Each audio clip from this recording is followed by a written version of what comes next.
بسم اللہ الرحمن الرحیم۔ السلام علیکم ورحمۃ اللہ وبرکاتہ۔ دوستو، آج کی ویڈیو ہماری مدینہ منورہ کے مقدس مقامات کے حوالے سے ہے۔ ویڈیو میں ہم آپ کو ان تمام مقامات کی سیر کروائیں گے اور ویڈیو بہت خاص ہونے والی ہے، اس لیے ویڈیو کو مکمل دیکھیے گا۔ دوستو، سب سے پہلے ہم مدینہ منورہ کی طرف چلتے ہیں اور مدینہ منورہ کے بارے میں آپ کو آگاہ کرتے ہیں۔ مدینہ یا مدینہ منورہ مغربی سعودی عرب کے حجاز کے علاقے میں صوبہ مدینہ کا دارالحکومت ہے۔ اسلام کے مقدس ترین شہروں میں سے ایک ہے۔ مدینہ کو عام طور پر اسلامی ثقافت اور تہذیب کا گہوارہ سمجھا جاتا ہے۔ اس شہر کو اسلامی روایت کی 3 اہم شہروں میں دوسرا مقدس ترین سمجھا جاتا ہے، بالترتیب مکہ، مدینہ اور یروشلم۔ اسلام کی آمد سے پہلے اس شہر کا اصل نام یثرب، عربی یثرب تھا، اور قرآن میں سورہ احزاب میں اس نام سے ذکر کیا گیا ہے۔ نبی کریم علیہ الصلوۃ والسلام کی وفات کے بعد اس کا نام مدینہ النبی، پیغمبر کا شہر، رکھ دیا گیا اور بعد میں اسے آسان اور مختصر کرنے سے پہلے المدینہ منورہ، روشنی والا شہر، رکھ دیا گیا۔ مدینہ نبی کریم علیہ الصلوۃ والسلام کی قیادت میں تیزی سے بڑھتی ہوئی مسلم خلافت کا دارالحکومت تھا، جو اس کی کارروائیوں کی بنیاد اور اسلام کے گہوارے کے طور پر کام کر رہا تھا۔ نبی کریم علیہ الصلوۃ والسلام کی امت، جو کہ مدینہ کے شہریوں پر مشتمل ہے اور ساتھ ہی نبی کریم علیہ الصلوۃ والسلام کے ساتھ ہجرت کرنے والے مہاجرین پر مشتمل ہے، جنہیں اجتماعی طور پر صحابہ کے نام سے جانا جاتا تھا، نے بہت زیادہ اثر و رسوخ حاصل کیا۔ قرآن کا ایک بڑا حصہ پہلے کی مکی صورتوں کے برعکس مدینہ میں نازل ہوا تھا۔ حجاز کی طرح مدینہ نے اپنے نسبتاً مختصر وجود میں طاقت کے متعدد تبادلے دیکھے ہیں۔ اس علاقے پر یہودی عرب قبائل 5ویں صدی عیسوی تک، اوس اور خزرج اسلام کی آمد تک نبی کریم علیہ الصلوۃ والسلام اور خلفائے راشدین اموی عیسائیوں کے زیر انتظام رہے ہیں۔ مسجد نبوی اصل میں نبی کریم علیہ الصلوۃ والسلام کی طرف سے تعمیر اور قائم کی گئی تھی۔ یہ مدینہ منورہ سعودی عرب میں واقع ہے اور اس کے بعد اسلام کی دوسری مقدس ترین مسجد سمجھی جاتی ہے۔ مکہ مکرمہ میں عظیم مسجد، مسجد الحرام، پوری تاریخ میں مسجد آل نبوی کی کئی بار تزئین و آرائش کی گئی۔ مسجد نبوی کا موجودہ ڈھانچہ 1990 کی دہائی کے اوائل کا ہے۔ مسجد نبوی ایک ایسی جگہ ہے جو اللہ سبحانہ و تعالیٰ کے ہر سچے مومن اور حضرت محمد صلی اللہ علیہ وآلہ وسلم کی اولاد کے لیے جانی جاتی ہے۔ مدینہ کا مقدس شہر گزشتہ برسوں میں تیزی سے ترقی کر رہا ہے۔ مسجد نبوی کے نام سے بھی جانا جاتا ہے۔ مسجد نبوی یہ نہ صرف شہر کا مرکز ہے بلکہ اسے مدینہ کا دل بھی کہا جاتا ہے۔ نبی کریم علیہ الصلوۃ والسلام نے ہجرت کے پہلے سال میں مسجد کو ایک ایسی جگہ بنانے کی نیت سے قائم کیا جہاں بغیر کسی رکاوٹ کے دن میں 5 وقت باجماعت نماز ادا کی جائے۔ مسجد نبوی کو سالوں میں توسیع دی گئی ہے۔ تازہ ترین تزئین و آرائش 1990 کی دہائی میں کی گئی تھی۔ اس کی کھلی فضا میں تعمیراتی ساخت میں قرآن پاک کی تلاوت کے لیے ایک بلند پلیٹ فارم ہے۔ مسجد کے رنگ میں سبز رنگ کا گنبد ہے۔ یہ وہ جگہ ہے جہاں نبی کریم علیہ الصلوۃ والسلام، حضرت عمر رضی اللہ عنہ اور ابو بکر رضی اللہ عنہ کی قبور واقع ہیں۔ حضور نبی کریم علیہ الصلوۃ والسلام نے مسجد نبوی میں آنے والوں کے لیے فرمایا، جو میرے مرنے کے بعد میری عیادت کرے وہ شخص اس طرح ہے جس نے میری زندگی میں میری زیارت کی۔ جب کوئی شخص میری قبر پہ کھڑا ہو کے مجھ پہ درود پڑھتا ہے تو میں اسے سنتا ہوں، اور جو شخص کسی اور جگہ مجھ پہ درود پڑھتا ہے اس کی دنیا اور آخرت میں ہر حاجت پوری ہو جاتی ہے، اور میں قیامت کے دن حاضر ہوں گا، اس کا گواہ اور شفاعت کرنے والا۔ مسجد کی اہمیت کو نبی کریم علیہ الصلوۃ والسلام کی درج ذیل احادیث سے سمجھا جا سکتا ہے۔ کسی مسجد کے سفر کے لیے اپنے آپ کو تیار نہ کرو نماز کا خاص ثواب کمانے کی نیت سے، بلکہ 3 مساجد، مسجد الحرام، مسجد اقصی اور میری مسجد، اندر نماز پڑھنا مسجد نبوی مومنوں کے لیے 1000 گنا زیادہ اجر کی ضمانت دیتا ہے۔ میری مسجد میں ایک نماز مسجد حرام کے علاوہ کسی دوسری مسجد میں 1000 نمازوں سے افضل ہے۔ دوستوں، اب آپ کو اس مسجد کی تاریخ کے بارے میں بتاتے ہیں۔ مدینہ شہر پہلے یثرب کہلاتا تھا۔ اس کی طرف ہجرت کے بعد نبی کریم علیہ الصلوۃ والسلام کا شہر کے سرداروں اور رئیسوں نے استقبال کیا، جو آپ کی آمد کا صبر سے انتظار کر رہے تھے۔ اس وقت مدینہ کے ہر گھرانے کو امید تھی کہ آقا کریم علیہ الصلوۃ والسلام ان کے گھر میں قیام فرمائیں گے۔ نبی کریم علیہ الصلوۃ والسلام نے نرمی اور شفقت سے تمام پیشکشوں کو ٹھکرایا۔ اس کے بعد آپ نے اپنی اونٹنی قصوہ کو لیا اور لوگوں کو ہدایت کی، یہ اونٹنی اللہ کے حکم سے جہاں یہ رکے گی وہی میرا گھر ہوگا۔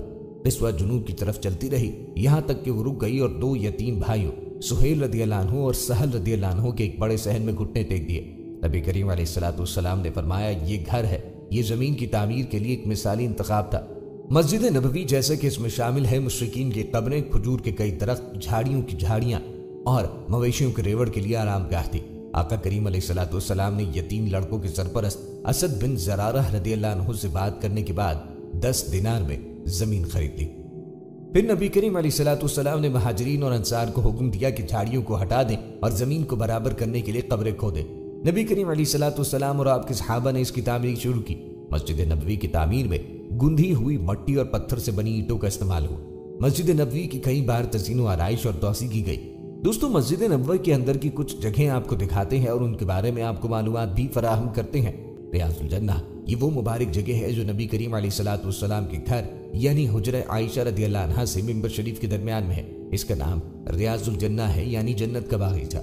یہ نام اس لیے پڑا کہ نبی کریم علیہ الصلوۃ والسلام نے ارشاد فرمایا، میرے ممبر اور میرے گھر کے درمیان والی جگہ جنت کے باغوں میں سے ایک باغ ہے۔ مسجد نبوی میں جب آپ باب جبرائیل سے داخل ہوں گے تو آپ کے بائیں ہاتھ پر ایک حجرہ نظر آئے گا۔ یہ حضرت بی بی فاطمہ رضی اللہ عنہا کا گھر تھا۔ جب آپ اس کے سامنے سے گزر جائے تو فوراً بائیں ہاتھ پر مسجد نبوی کا جو حصہ ہے یہ ریاض الجنہ ہے، یعنی ممبر رسول اور حجرہ مبارک کے درمیان کا حصہ ریاض الجنہ کہلاتا ہے۔ مسند ہزار اور بعض دیگر کتب حدیث میں یہ الفاظ بھی آئے ہیں، میری قبر اور میرے ممبر کے درمیان جنت کی ایک کیاری ہے۔ اب یہاں دیکھنا یہ ہے کہ کیا ریاض الجنہ سے مراد واقعی جنت کی کیاری ہے؟ اس سلسلے میں اہل علم کے کئی اقوال ملتے ہیں۔ اس جگہ پر بیٹھنے کی سعادت و اطمینان جنت کی کیاریوں کے مشابہ ہے۔ اس جگہ پر عبادت کرنا جنت میں دخول کا سبب ہے۔ یہ جگہ آخرت میں واقعی جنت کا حصہ بنا دیا جائے گا۔ بعض علماء نے پہلے قول کو، بعض نے دوسرے کو اور بعض نے تیسرے قول کو ترجیح دی۔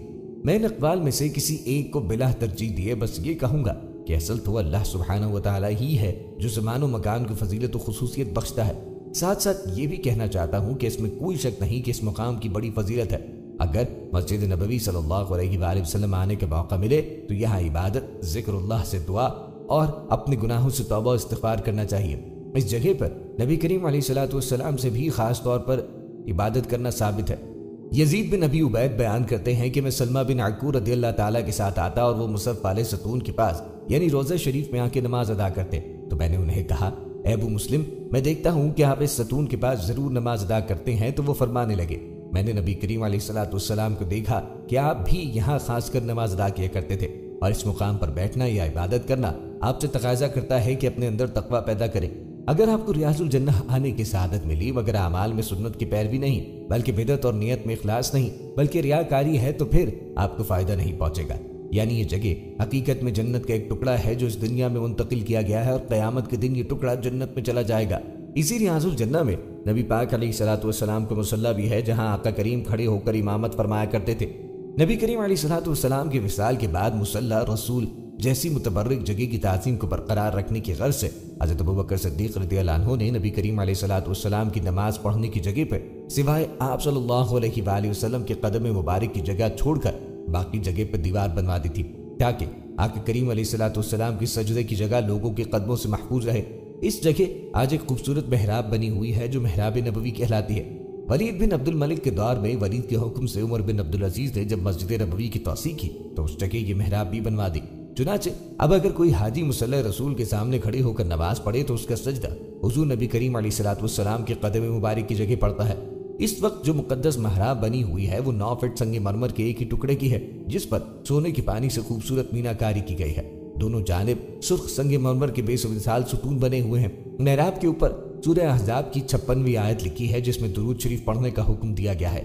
ایک اہم بات یہ بھی عرض کرنی ہے کہ جو لوگ اس جگہ پہ گھنٹوں بیٹھے رہتے ہیں اور دوسروں کو یہاں آنے کا موقع فراہم نہیں کرتے وہ بھی غلط ہے، اور ان کی بھی غلطی ہے جو بھیڑ دیکھ کر بھی ضعیفوں اور کمزوروں کو تکلیف پہنچا کر اندر داخل ہوتے ہیں۔ اللہ تعالی ہمارے حال کی اصلاح فرمائے اور ہم سب کو اس مقدس جگہ ریاض الجنہ میں عبادت کرنے اور کچھ دیر سعادت حاصل کرنے کی توفیق بخشے، آمین۔ دوستوں اب آپ کو لیے چلتے ہیں جنت البقیع کی طرف اور جنت البقیع کے بارے میں آگاہی دیتے ہیں۔ جنت البقیع مدینہ منورہ میں موجود قبرستان ہے۔ یہاں اصحاب رسول، اہل بیت رسول اور کئی معزز شخصیات مدفون ہیں۔ بقیع اس جگہ کو کہتے ہیں جہاں جنگلی پیڑ پودے بکثرت پائے جاتے ہیں، اور چونکہ بقیع قبرستان کی جگہ میں پہلے جھاڑ جھنکار اور کانٹے اوسج یعنی غرقد کے پیڑ بکثرت تھے، اس لیے اس قبرستان کا نام بھی بقیع غرقد پڑ گیا۔ اس کا محل وقوع یہ ہے کہ یہ قبرستان مدینہ منورہ کی آبادی سے باہر مسجد نبوی شریف کے مشرقی سمت میں واقع ہے۔ اس کے ارد گرد مکانات اور باغات تھے، اور 3 صدی میں جو مدینہ منورہ کی فصیلی دیوار تعمیل ہوئی اس سے یہ ملا تھا۔ اس فصیل کی تجدیدات متعدد بار ہوئی ہیں جن میں آخری تجدید عثمانی ترکی دور میں سلطان سلیمان قانونی کے زمانے میں ہوئی۔ پھر اس ملک میں امن قائم ہو جانے کے بعد اس فصیلی دیوار کو منہدم کر دیا گیا۔ پھر مسجد نبوی شریف کی آخری توسیع میں اس قبرستان اور مسجد نبوی شریف کے درمیان جو مکانات تھے ان سب کو منہدم کر دیا گیا۔ ان دنوں کے درمیان میں جو محلہ آباد تھا وہ اغوات کے نام سے مشہور تھا۔ مسجد نبوی شریف کی مشرقی سمت میں اب یہ بقیع قبرستان مسجد نبوی شریف کے خارجی صحن سے مل چکا ہے۔ رسول کریم علیہ الصلوۃ والسلام اور حضرات مہاجرین رضوان اللہ علیہم اجمعین نے جب مدینہ منورہ کو ہجرت کر کے اپنا مسکن و وطن بنایا تو اس شہر مبارک میں مزید تعمیری اور تمدنی ترقی ہونے لگی۔ اس وقت رسول کریم علیہ السلام نے ارادہ فرمایا کہ کوئی مناسب جگہ مسلمانوں کی اموات کی تدفین کے لیے متعین ہو جائے۔ اسی مقصد کے پیش نظر آقا کریم علیہ السلام اس بقیع کی جگہ تشریف لائے تو ارشاد فرمایا، مجھے اس جگہ یعنی بقیع کا حکم قبرستان کے لیے دیا گیا۔ اس روایت سے معلوم ہوا کہ اللہ تعالیٰ نے اپنے رسول سیدنا حضرت محمد صلی اللہ علیہ وآلہ وسلم کو اس بقیع کی جگہ مسلمانوں کا قبرستان بنانے کا حکم فرمایا تھا، اور یہیں سے اس جگہ یعنی بقیع قبرستان کی فضیلت کی ابتدا ہوتی ہے۔ اس قبرستان میں تقریباً 10,000 صحابہ، 9 امہات المومنین، اولاد محمد، اہل بیت، اولیاء اللہ، صوفیاء، علماء، محدثین اور دیگر مدفون ہیں۔ سب سے پہلے انصار مدینہ میں اسعد بن زرارہ اور عثمان بن مذعون اس قبرستان میں دفن کیے گئے۔ جنت البقیع میں قبروں پر ایسے کتبے یا نشانات نہ تھے جن سے ابتدائی دفن شدہ شخصیات کا علم آسانی سے ہو سکے، لیکن بعد میں مورخین نے تحقیق کی روشنی میں کئی اہم شخصیات کی قبروں کی نشاندہی کی تھی، اور وقت گزرنے کے بعد جب زیادہ قبریں ہو گئی تو بہت سے مزارات اور گنبد تعمیر کیے گئے جو پچھلی صدی تک باقی تھے، اور آل سعود نے یوم الہدم میں سب سنت و حدیث کو سامنے رکھ کے ختم کر دیے۔ خاندان رسالت کے بہت سے افراد اس قبرستان میں مدفون ہیں، جن میں اولاد رسول میں سے زینب بنت محمد، ام کلثوم بنت محمد، رقیہ بنت محمد، فاطمہ الزہرا سلام اللہ علیہا اور ابراہیم بن محمد کے مزارات موجود ہیں۔ ازواج مطہرات میں سے عائشہ بنت ابو بکر، سودہ بنت زمعہ، حفظہ بنت عمر، زینب بنت خزیمہ، ام سلمہ، جویریہ بنت حارث، ام حبیبہ رملہ بنت ابو سفیان، صفیہ بنت حی بن اخطب اور باریہ قبطیہ کی قبریں یہاں موجود ہیں۔ میمونہ بنت حارث صرف کے مقام پر اور خدیجہ بنت خویلد مکہ میں دفن ہے۔ نبی کریم علیہ السلام کے دیگر رشتہ داروں میں حلیمہ سعدیہ جو رسول اللہ کی رضائی والدہ ہیں، عثمان بن عفان جو داماد رسول اور تیسرے خلیفہ راشد ہیں، حسن بن علی جو نواسہ رسول اور 5ویں خلیفہ راشد ہیں، عبداللہ بن عثمان جو نواسہ رسول ہیں، عباس بن عبد المطلب جو عم رسول یعنی رسول اللہ کی چچا ہیں، زین العابدین نواسہ رسول حضرت امام حسین علیہ السلام کے بیٹے بھی یہاں مدفن ہیں، محمد باقر نواسہ رسول کے پوتے، جعفر صادق نواسہ رسول کے پڑ پوتے، یہ تمام ہستیاں اسی جنت البقیع میں دفن ہیں۔ صحابہ کرام میں عثمان بن مذعون صحابی پہلے مدفون ہیں، اسد بن زرارہ صحابی دوسرے مدفون ہیں، عروی بنت قذیر صحابی اور خلیفہ ثالث کی والدہ، فاطمہ بنت اسد صحابی اور خلیفہ چہارم کی والدہ، عبد الرحمن بن عوف عشرہ مبشرہ میں سے ایک، سعد بن معاذ صحابی، ابو سفیان بن حرب صحابی یہاں مدفن ہے۔ منبر انصار کی درخواست پہ بنایا گیا تھا کیونکہ نبی کریم علیہ السلام طویل خطبہ دینے کے بعد اس جگہ پر ایک کھجور کے درخت سے ٹیک لگا کے وقفہ کرتے تھے۔ محراب نبوی، یہاں کھڑے ہو کر آقا کریم علیہ السلام نماز پڑھاتے تھے۔ محراب تہجد، یہ وہ جگہ ہے جہاں نبی کریم علیہ السلام تہجد کی نماز ادا کرتے تھے۔ محراب تہجد روضہ رسول کے پیچھے اور باب جبرائیل کے مطابق ایک اٹھایا ہوا پلیٹ فارم ہے۔ مسجد نبوی قرآن پاک میں مذکور مقدس مساجد میں سے ایک ہے۔ سورہ توبہ میں ہے کہ مسجد نبوی کی بنیاد تقویٰ پہ رکھی گئی۔ بے شک مسجد جس کی بنیاد روز اول سے تقویٰ پہ رکھی گئی ہے وہ زیادہ اس لائق ہے کہ تم اس میں کھڑے ہو جاؤ۔ اس میں وہ لوگ ہیں جو اپنے آپ کو پاک کرنا اور پاک کرنا پسند کرتے ہیں، اور اللہ ان لوگوں سے محبت کرتا ہے جو اپنے آپ کو پاک و پاکیزہ بناتے ہیں۔ حضرت ابو ہریرہ رضی اللہ عنہ سے روایت ہے کہ آقا کریم علیہ السلام نے قرآنی آیت کا حوالہ دیتے ہوئے فرمایا، اللہ سے ڈرنے والے بندوں میں سے صرف علم والے ہیں، بے شک اللہ غالب اور بخشنے والا ہے۔ آپ صلی اللہ علیہ وآلہ وسلم نے فرمایا، جو شخص میری مسجد میں صرف اس نیت سے آئے گا کہ درس و تدریس اور نفع بخش علم کی ترویج کی جائے تو اس کا ثواب اللہ کی راہ میں لڑنے والے کے برابر ہوگا۔ وہ شخص جس کے ذہن میں کوئی اور مقصد ہو وہ اس شخص کی طرح ہے جو دوسروں کے مال کی طرف دیکھ رہا ہو۔ مسجد نبوی علیہ السلام میں کئی تاریخی علامات اور آثار زائرین اور نمازیوں کی توجہ کا مرکز شمار ہوتے ہیں۔ ان میں اسلامی نقش و نگار شامل ہیں جو اسلامی فن تعمیر کے جوالیاتی پہلو کو ظاہر کرتے ہیں۔ انہی تاریخی علامتوں میں حضرت ابو بکر صدیق رضی اللہ عنہ کا خوخہ بھی ہے۔ عربی لغت کے مطابق خوخہ بڑے پھاٹک کے اندر ایک چھوٹے دروازے یا کھڑکی کو کہتے ہیں۔ یہ دو گھروں کے درمیان راستے پہ نصب ہوتا ہے۔ خوخہ صدیق مسجد نبوی کے مغرب میں آخری ستون کے بعد واقع ہے۔ یہ حضرت ابو بکر صدیق رضی اللہ عنہ کے گھر اور مسجد نبوی کے درمیان ہے۔ مسجد نبوی میں اس نوعیت کے 3 چھوٹے دروازے یا کھڑکیاں شامل تھیں۔ ان کے نام خوخہ علی، خوخہ آل خطاب اور خوخہ ابو بکر صدیق رضی اللہ عنہ تھے۔ ان تینوں میں سے خوخہ صدیق ابھی تک باقی ہے، جس کے بارے میں آقا کریم علیہ السلام نے حکم فرمایا تھا کہ یہ مسجد کے لیے کھلا رکھا جائے۔ یہ حکم 11 ہجری میں نبی کریم علیہ السلام کی وفات سے چند روز قبل سامنے آیا تھا۔ حضرت ابو سعید خدری رضی اللہ عنہ نبی کریم علیہ السلام سے روایت کرتے ہیں کہ آقا کریم نے ایک روز منبر پہ بیٹھ کے فرمایا، انسانوں میں سب سے زیادہ جس شخص نے میرا ساتھ دیا اور میری خدمت میں اور میری خوشنودی میں اپنا وقت اور مال سب سے زیادہ لگایا وہ ابو بکر ہیں۔ اگر کسی شخص کو اپنا خلیل یعنی سچا دوست بناتا تو یقیناً ابو بکر کو ایسا دوست بناتا۔ تاہم اسلامی قوت و محبت اپنی جگہ بلند تر ہے۔ مسجد نبوی میں ابو بکر کے گھر کی کھڑکی یا روشن دان کے علاوہ اور کوئی کھڑکی یا روشن دان باقی نہ رکھا جائے۔ ایسا کیوں نہ ہوتا جبکہ صدیق اکبر رضی اللہ عنہ رضوی کریم علیہ السلام کی حیات مبارکہ میں قریب ترین شخصیت اور ہجرت میں رفیق تھے۔ وہ ایمان اور اس کی تصدیق کے لحاظ سے امت میں سب سے عظیم مرتبے پہ فائز ہیں۔ مسجد نبوی صلی اللہ علیہ وآلہ وسلم میں حجرہ شریفہ کے پیچھے ایک چبوترا بنا ہے۔ یہ وہ جگہ ہے جہاں وہ مسکین و غریب صحابہ کرام رضی اللہ عنہ قیام فرماتے تھے، جن کا نہ گھر تھا نہ در، اور جو دن و رات ذکر و تلاوت کرتے اور نبی کریم علیہ السلام کی صحبت سے مستفیض ہوتے۔ حضرت ابو ہریرہ رضی اللہ عنہ اسی درسگاہ کے ممتاز شاگردوں میں سے ہیں۔ اصحاب صفہ کی تعداد کم اور زیادہ ہوتی رہتی تھی، کبھی ان کی تعداد 80 تک پہنچ جاتی۔ سورہ کہف کی آیت نمبر 28 انہی اصحاب صفہ کے حق میں نازل ہوئی، جس میں اللہ تعالیٰ نے نبی کریم علیہ السلام کو ان کے ساتھ بیٹھنے کا حکم دیا۔ جبل احد مدینہ منورہ کے شمال میں ایک پہاڑ ہے۔ یہ 1077 میٹر بلند ہے۔ اس مقام پر مشرکین مکہ اور مسلمانوں کے درمیان دوسرا غزوہ پیش آیا۔ امام بخاری روایت کرتے ہیں کہ نبی کریم علیہ السلام ایک مرتبہ جبل احد پہ چڑھے۔ آقا کریم علیہ السلام کے ہمراہ ابو بکر عثمان بھی تھے۔ وہ پہاڑ ہلنے لگا۔ آپ نے پہاڑ پر اپنا پاؤں مار کے فرمایا، اے احد ٹھہر جا۔ اے احد تجھ پر ایک نبی ہے اور ایک صدیق ہے اور 2 شہید ہیں۔ یعنی نبی تو نبی کریم علیہ السلام، صدیق حضرت ابو بکر اور 2 شہید یعنی عمر اور حضرت عثمان۔ چنانچہ جیسا کہ نبی کریم علیہ السلام نے فرمایا ویسا ہی ہوا، اور احد وہ پہاڑ ہے جس کے متعلق نبی کریم علیہ السلام نے فرمایا ہم کو اس سے محبت ہے اور اس کو ہم سے محبت ہے۔ غزوہ احد کے سب شہداء کرام وہیں مدفون ہے۔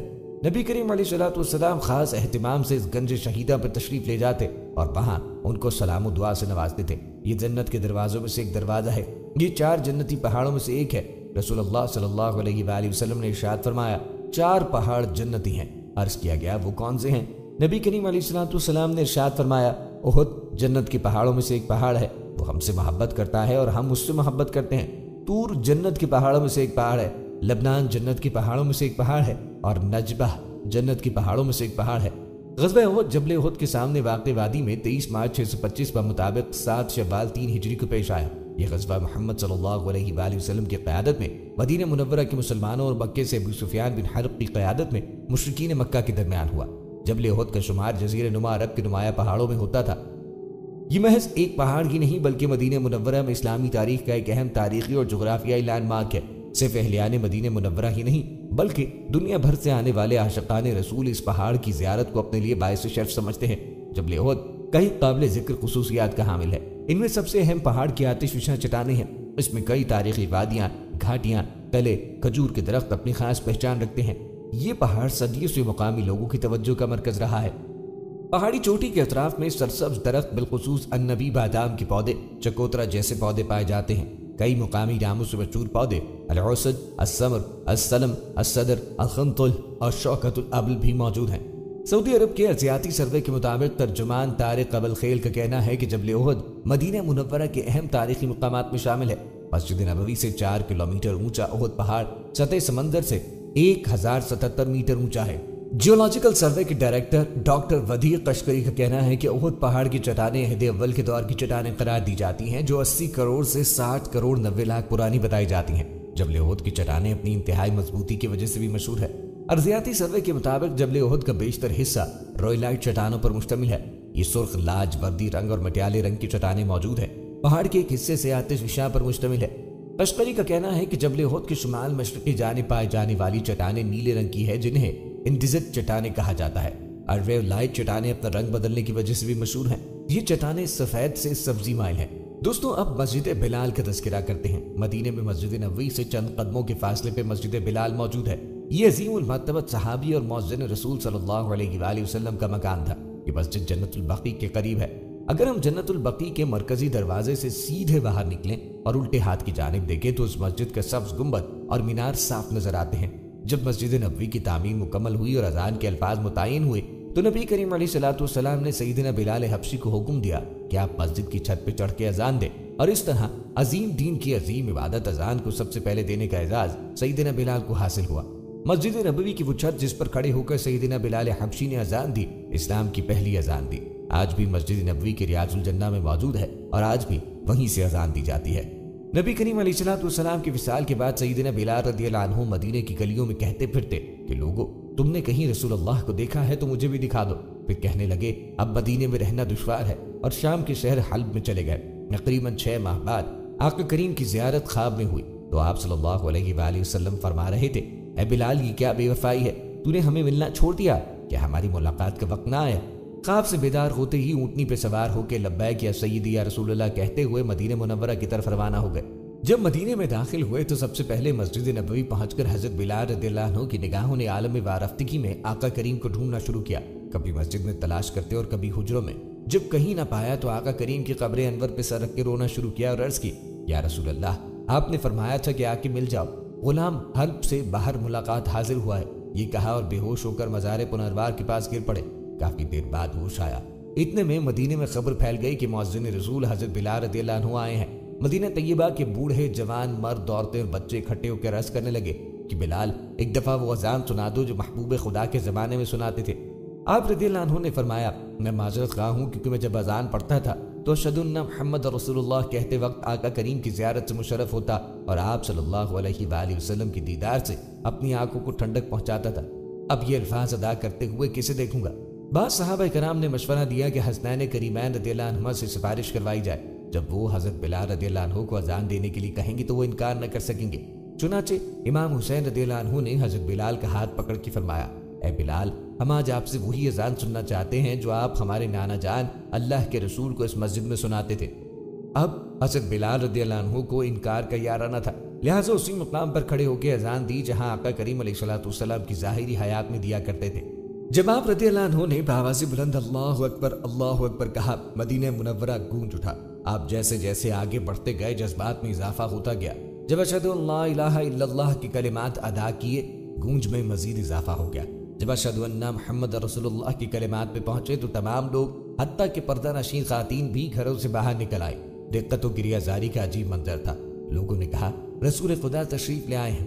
آپ صلی اللہ علیہ وآلہ وسلم کے وصال کے بعد مدینہ منورہ میں اس دن سے زیادہ رونے والے مرد و زن نہ دیکھے گئے۔ علامہ اقبال اذان بلال رضی اللہ عنہ کو ترانہ عشق قرار دیتے ہوئے فرماتے ہیں، اذان ازل سے تیرے عشق کا ترانہ بنی، نماز اس کے نظارے کا ایک بہانہ بنی۔ دوستوں، اب آپ کو مسجد قباء کے بارے میں بتاتے ہیں۔ قباء وہ قابل دید تاریخی مقام ہے جس میں محبوب آقا نے مکہ مکرمہ سے ہجرت کر کے مدینہ منورہ میں داخل ہونے سے قبل آرام کیا تھا۔ قباء وہ تاریخی مقام ہے جہاں اسلامی تاریخ کی پہلی باقاعدہ مسجد تعمیر ہوئی۔ آج قباء کا تعارف کرایا جائے گا۔ لاکھوں مسلمان دنیا کے گوشے گوشے سے ہر سال ارض مقدس آتے ہیں۔ آنے والے وہ بھی ہیں جو ملازمت کے ارادے سے آتے ہیں، آنے والے میں عمرہ و زیارت اور حج ویزے والے بھی ہوتے ہیں۔ یہ حضرات مدینہ منورہ پہنچتے ہیں تو مسجد قباء کی زیارت بھی کرتے ہیں۔ وہاں پہنچ کر محبوب آقا اور صحابہ کرام کی قربانی اور اسلام کی بقا و اشاعت کے لیے ان کی مسائل جمیلہ کی یاد تازہ کر کے اپنے ایمان کو تازگی بخشتے ہیں۔ قباء میں ہوتے ہیں تو تاریخی صفحات کی ورق گردانی کرتے سوچتے ہیں کہ کس طرح صحابہ کرام اسلام کی اشاعت کی خاطر محبوب آقا کے لیے سیرہ سفر ہو گئے تھے اور کیسی کیسی قربانیاں دے کر دین حق کا بول بالا کیا۔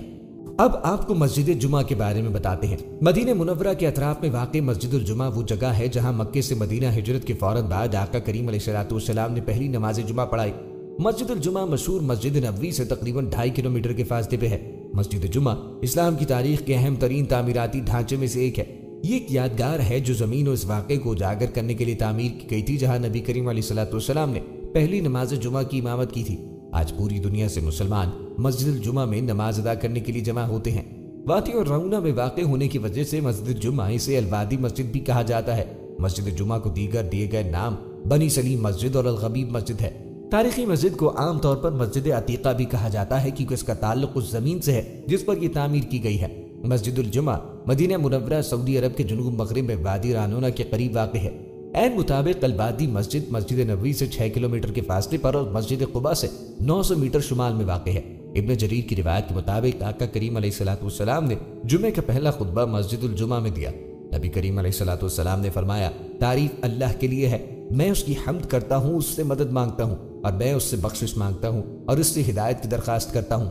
میں اس پر یقین رکھتا ہوں اور اسے رد نہیں کرتا۔ میں ان لوگوں سے نفرت کرتا ہوں جو اس کا انکار کرتے ہیں اور میں گواہی دیتا ہوں کہ اللہ کے سوا کوئی معبود نہیں۔ وہ یکتا ہے جس کا کوئی شریک نہیں، اور یہ کہ محمد اس کے بندے اور اس کے رسول ہیں جو ہدایت اور سچے دین، نور اور نصیحت کے ساتھ بھیجے گئے ہیں، جبکہ اس کے لیے کوئی رسول نہیں آیا۔ ایک طویل عرصہ جب علم بہت کم ہے، لوگ گمراہ ہیں اور وقت کا خاتمہ قریب ہے، موت قریب ہے، جو اللہ اور اس کے رسول کی اطاعت کرتا ہے وہ یقیناً ہدایت یافتہ ہے، اور جو ان کی نافرمانی کرتا ہے وہ گمراہ ہو جاتا ہے، وہ سخت گمراہی میں پڑ جاتا ہے۔ اور میں آپ کو اللہ سے ڈرنے کی تلقین کرتا ہوں۔ بہترین نصیحت جو ایک مسلمان دوسرے مسلمان کو دے سکتا ہے، اسے آخرت کی تیاری اور اللہ سے ڈرنے کی تلقین کرتا ہوں۔ اے لوگو، جس چیز سے اللہ نے پرہیز کرنے کا کہا ہے اس سے بچو، اور اس سے بڑی کوئی نصیحت نہیں اور اس سے بڑا کوئی ذکر نہیں۔ جانو، جو شخص اللہ سے ڈرتا ہے اس کے لیے آخرت کے معاملات میں بہترین طریقہ تقویٰ ہے۔ جو شخص اللہ کے ساتھ اپنا تعلق خفیہ اور کھلا رکھتا ہے، سچا ہوتا ہے، یہ اس کے لیے موت کے بعد دنیا میں ذکر سے زیادہ اثاثہ ہوگا۔ لیکن اگر کوئی اس میں کوتاہی کرتا ہے تو وہ چاہتا ہے کہ اس کے اعمال اس سے دور رکھے جائیں۔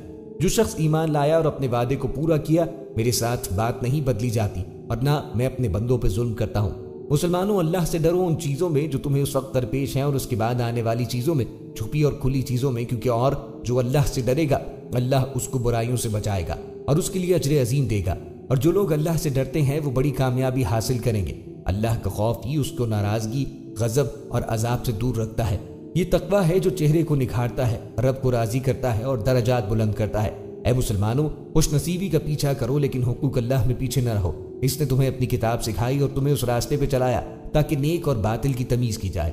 اے لوگو، اللہ نے آپ کے ساتھ بھلائی کی ہے اور آپ کو دوسروں کے ساتھ ایسا ہی ہونا چاہیے۔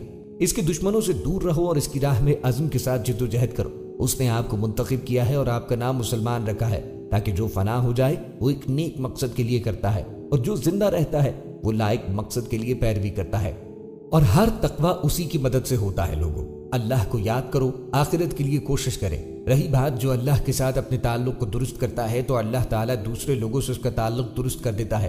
جانو، اللہ لوگوں پر فیصلہ کرتا ہے لیکن کسی سے فیصلہ نہیں ہوتا۔ وہ ان کا مالک ہے لیکن ان کا اس پر کوئی اختیار نہیں۔ اللہ سب سے بڑا ہے اور اللہ غالب کے سوا کوئی طاقت نہیں رکھتا۔ اسلامی تاریخ کے مطابق ہجرت کے بعد مکہ مکرمہ سے مدینہ منورہ تشریف لے گئے اور اسلام پھیلنے کے مقصد تھے نبی کریم علیہ الصلوۃ والسلام اپنے صحابہ کے ساتھ ایک شہر سے دوسرے شہر کا سفر کرنے لگے۔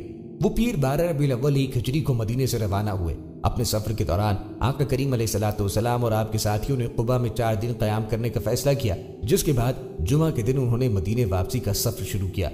دلی درخواست واپسی پر اور قباء سے تقریباً 1 کلومیٹر کے فاصلے پر آقا کریم علیہ الصلوۃ والسلام بنو سالم بن عوف کے گاؤں میں رکے۔ آقا کریم علیہ الصلوۃ والسلام کو دیکھ کر بنو سالم نے عرض کیا، یا رسول اللہ، آپ ہمارے چچا زاد بھائیوں کے گھروں میں کئی دن ٹھہرے رہے، ہمیں بھی کچھ نہ کچھ اجر عطا فرما دے، کیونکہ وہ قیامت تک ہم پر فخر کریں گے کہ تم ان کے ساتھ رہو۔ دلی درخواست سن کر آقا کریم اپنے اونٹ سے اترے اور وہاں پہلی بار نماز جمعہ پڑھائی۔ کہا جاتا ہے کہ پہلی نماز جمعہ میں 100 کے قریب مسلمانوں نے شرکت کی، جن میں بنو عمرو جو انہیں قباء سے لے کر آئے تھے اور بنو نجار جو بنو سالم بن عوف کے گاؤں میں ان سے ملنے آئے تھے، سے نبی کریم علیہ الصلوۃ والسلام کے رشتہ دار تھے۔ جمعے کی نماز کے بعد فوراً آقا کریم اپنی اونٹنی قصوہ پہ سوار ہوئے اور مدینے کی طرف روانہ ہوئے۔ بعد ازاں اس تاریخی واقعے کو یادگار بنانے کے لیے اسی جگہ پر مسجد الجمعہ تعمیر کی گئی۔ مسجد الجمعہ ابتدائی طور پر پتھر سے بنائی گئی تھی، جس کی چوڑائی 4.5 میٹر، لمبائی 8 میٹر اور اونچائی 5.5 میٹر۔ وادی اور رعونہ میں واقع ہونے کی وجہ سے مسجد الجمعہ اسے الوادی مسجد بھی کہا جاتا ہے۔ مسجد الجمعہ کو دیگر دیے گئے نام بنی سلیم مسجد اور الغبیب مسجد ہے۔ تاریخی مسجد کو عام طور پر مسجد عتیقہ بھی کہا جاتا ہے کیونکہ اس کا تعلق اس زمین سے ہے جس پر یہ تعمیر کی گئی ہے۔ مسجد الجمعہ مدینہ منورہ سعودی عرب کے جنوب مغرب میں وادی رانونہ کے قریب واقع ہے۔ عین مطابق الوادی مسجد مسجد نبوی سے 6 کلومیٹر کے فاصلے پر اور مسجد قباء سے 900 میٹر شمال میں واقع ہے۔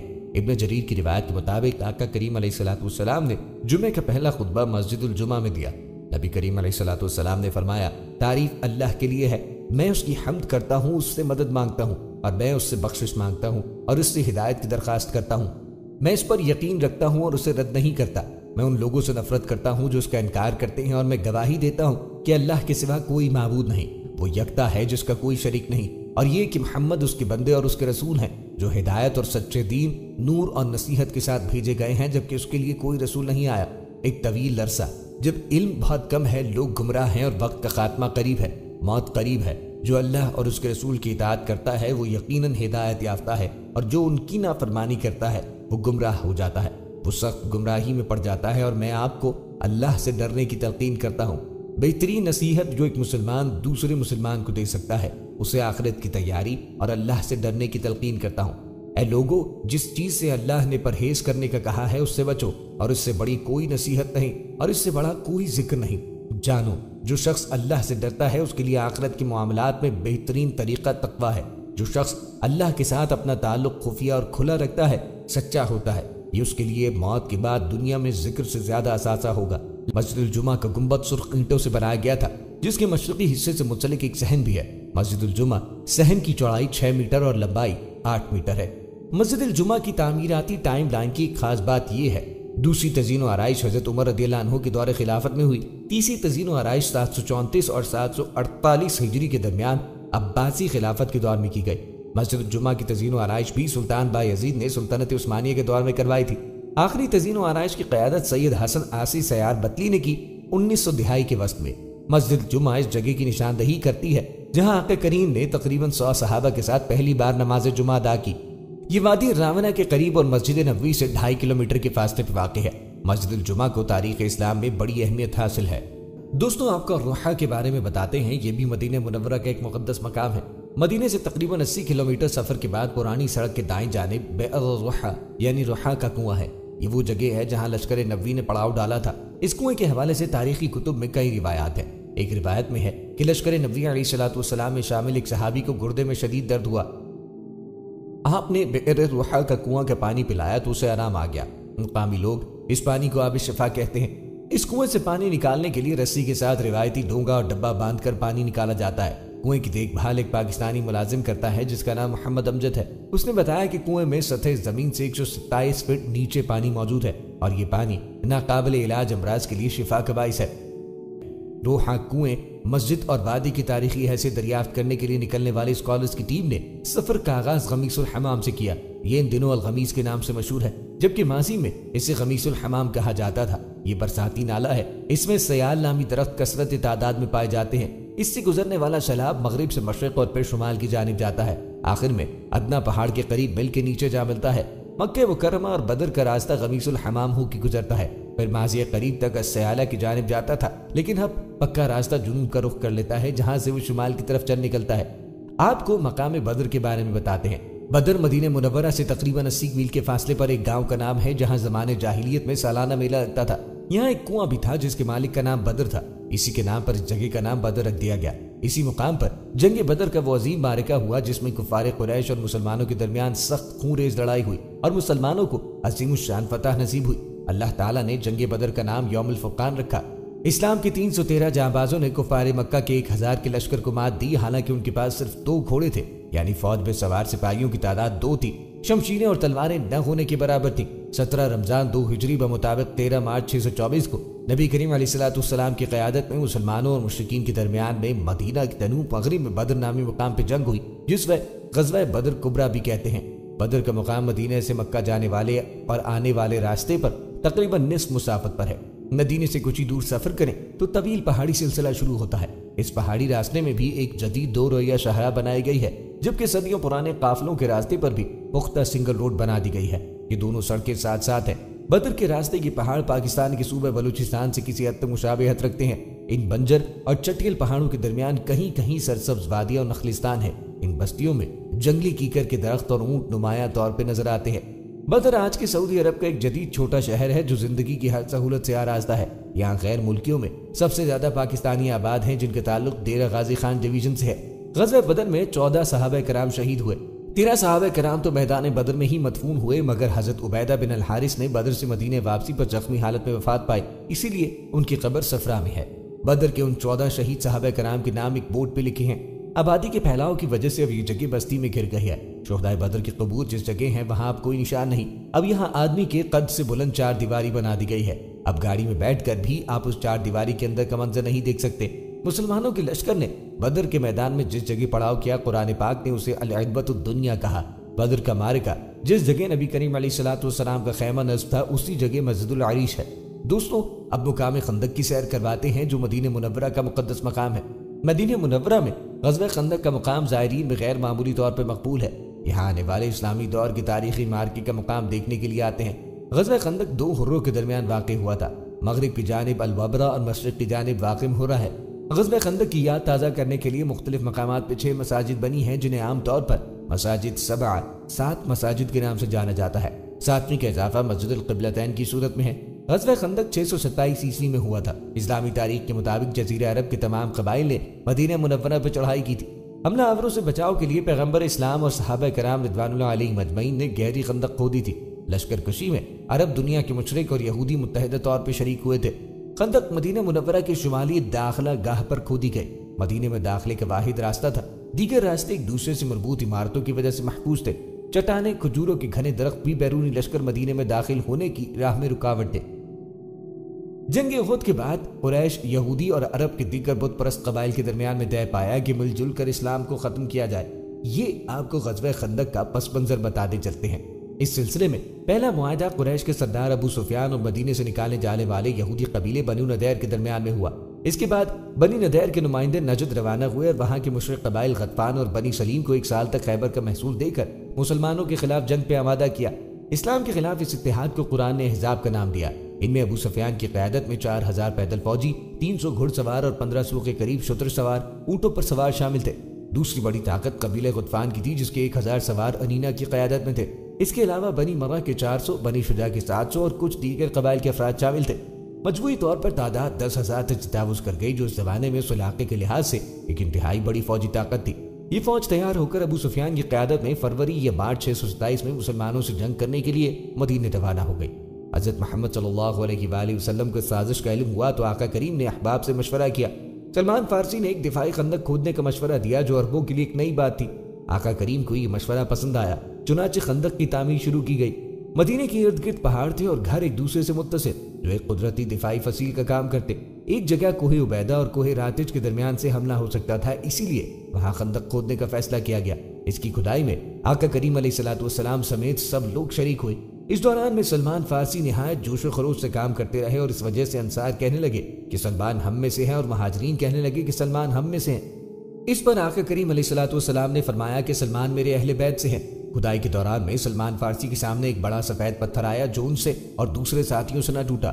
آقا کریم علیہ الصلوۃ والسلام خود تشریف لائے اور کلہاڑی کی ضرب لگائی۔ ایک بجلی چمکی اور پتھر کا ایک ٹکڑا ٹوٹ کے الگ ہو گیا۔ نبی کریم علیہ الصلوۃ والسلام نے تکبیر بلند کی۔ دوسری اور تیسری ضرب پہ بھی ایسا ہوا۔ سلمان فارسی نے سوال کیا کہ ہر دفعہ بجلی سے چمکنے کے بعد آپ تکبیر کیوں بلند کرتے ہیں؟ آقا کریم نے فرمایا کہ جب پہلی دفعہ بجلی چمکی تو میں نے یمن اور صنعاء کے محلوں کو کھلتے دیکھا۔ دوسری مرتبہ بجلی چمکنے پر میں نے شام و مغرب کے قاقہائے سرخ کو فتح ہوتے دیکھا، اور جب تیسری بار بجلی چمکی تو میں نے دیکھا کہ قاقہائے کسرا میری امت کے ہاتھوں مسخر ہو جائیں گے۔ 20 دن میں خندق مکمل ہو گئی، جو تقریباً 5 کلومیٹر لمبی تھی۔ 5 ہاتھ تقریباً 2.25 سے 2.5 میٹر گہری تھی اور اتنی چوڑی کہ ایک گھڑ سوار جست لگا کر بھی پار نہ کر سکتا تھا۔ مسلمانوں کی تعداد 3000 کے قریب تھی، جو 15 سال سے بڑے تھے اور جنگ میں حصہ لے سکتے تھے۔ اس جنگ میں مسلمانوں کے 6 افراد شہید ہوئے، مشرکین کے 8 سے زیادہ افراد ہلاک ہوئے۔ مالی نقصان بہت شدید تھا۔ یہ مسلمانوں کی شاندار فتح تھی، جس میں خندق کھودنے کی تدبیر بڑی کام آئی۔ مشرکین بہت دیر تک اس جنگ کے اثرات سے سنبھل نہ سکے۔ اس جنگ کے بارے میں سورہ احزاب میں آیت 9 سے 25 بھی نازل کی گئی۔ قباء مدینہ منورہ سے ایک فاصلے پہ بستی ہے جہاں انصار کے خاندان آباد تھے۔ وہی مقام ہے جہاں آقا نامدار کی سواری پہنچنے پر مدینہ منورہ کے انصار استقبال کے لیے نکل کھڑے ہوئے تھے، جہاں اسلامی تاریخ کی پہلی مسجد تعمیر ہوئی اور جس کی شہادت قرآن پاک نے دی۔ مسجد قباء مدینہ منورہ کے جنوب میں واقع ہے۔ یہ مسجد نبوی شریف سے 5 کلومیٹر کے فاصلے پہ ہے۔ اس میں ایک کنواں ہے جو ابو ایوب انصاری رضی اللہ عنہ کے نام سے مشہور ہے۔ قباء محلے میں ہونے کی وجہ سے مسجد کا نام بھی قباء رکھا گیا۔ شروع میں مسلمان بیت المقدس کی طرف رخ کر کے نماز ادا کیا کرتے تھے۔ قبلہ تبدیل ہوا تو سب خانہ کعبہ کی طرف رخ کر کے نماز ادا کرنے لگے۔ قباء کے باسیوں نے مسجد قباء کا رخ تبدیل کرنا تھا تو رسول اللہ وہاں تشریف لائے اور سب کے ساتھ مل کر قبلے کا رخ متعین کیا اور ترمیم و اصلاح میں حصہ لیا۔ معروف مورخ ڈاکٹر الفائدی مسجد قباء کی تاسیسی تاریخ پہ روشنی ڈالتے ہوئے لکھتے ہیں کہ مدینہ منورہ 2 حروں پر مشتمل ہے۔ مشرقی حرہ جسے حرہ واقم کہا جاتا ہے اور مغربی حرہ جسے حرۃ الوبرا کہا جاتا ہے۔ یہ دونوں حرے جنوبی مدینہ منورہ میں کئی حروں سے جڑے ہوئے ہیں۔ یہ حرے بیادہ، چوران اور قریظہ ناموں سے مشہور ہے۔ قدیم زمانے میں یہاں آنے والے شمالی راستے سے مدینہ منورہ میں داخل ہوتے تھے۔ نبی کریم علیہ الصلوۃ والسلام کے زمانے میں انصاری قبائل دونوں حروں کے اطراف میں آباد تھے۔